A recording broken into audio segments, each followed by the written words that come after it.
sir, what is 30A? 30A Bharat के संविधान में एक ऐसी धारा है, ये धारा ये कहती है कि हिंदू अपने धर्म की शिक्षा नहीं दे सकता, अपने कॉलेज में नहीं दे सकता, प्राइवेट कॉलेज में नहीं दे सकता, इसके लिए कॉलेज नहीं बना सकता, और जो सरकार के जो कॉलेजेस हैं उसमें नहीं दी जा सकती। लेकिन एक धारा है 30, वो 30 धारा मुसलमानों को इस बात की इजाजत देती है कि वो अपनी मजहब की शिक्षा के लिए कॉलेज खोल सकते हैं, वो मदरसे चला सकते हैं, क्रिश्चियन अपने मदरसे चला सकते हैं, स्कूल इंस्टीट्यूशन चला सकते हैं जहां वो अपने मजहब की शिक्षा दे सकते हैं। मेरा सवाल यह है, क्या संविधान के निर्माताओं को इस बात का बोध नहीं था कि सिन्नी जी, अगर आप अपने धर्म की शिक्षा आपको नहीं मिलेगी तो आप में संस्कार कहां से आएंगे, आप में फेथ कहां से आएगा, आप वेद क्या हैं, पुराण क्या है, कैसे जानेंगे अगर आपसे कहा जाए आपको यह नहीं पढ़ना है। और भारत में एक ऐसी सिविलाइजेशन जिसके 5000 साल का जो रिटन डॉक्यूमेंटेशन है, उसमें भारत का कोई भी आप दौर देख लें, कभी भारत की सनातन संस्कृति के मानने वालों ने दुनिया के किसी देश पे हमला नहीं किया।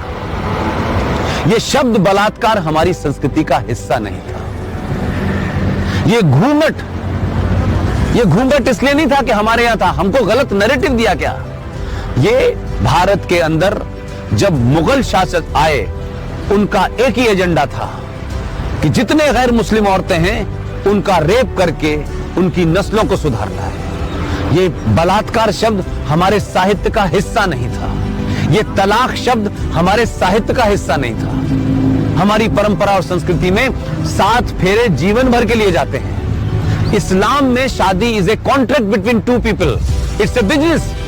आपने शादी मुझसे की और शादी करने के कुछ दिन के बाद आपको लगा कि मैं रहना नहीं चाहती, तो बिजनेस कॉन्ट्रैक्ट है, आपने कॉन्ट्रैक्ट कैंसिल कर दिया। तो आर्टिकल 30A भारत के संविधान से हटना चाहिए। इस देश के 90 से 95 करोड़ हिंदुओं को उनका शास्त्र क्या कहता है, उनका वेद क्या कहता है, इसकी शिक्षा की इजाजत देनी चाहिए। और मंदिरों के ऊपर जो हिंदू पैसा चढ़ाते हैं, यह भी एक लॉ है जो नहीं पता देश को।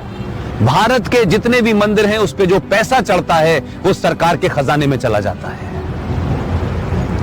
और भारत के मजारों के ऊपर जो पैसा चढ़ता है, जो गुरुद्वारों में पैसा चढ़ता है, वो सारा का सारा पैसा उस धर्म के मानने वालों के पास चला जाता है।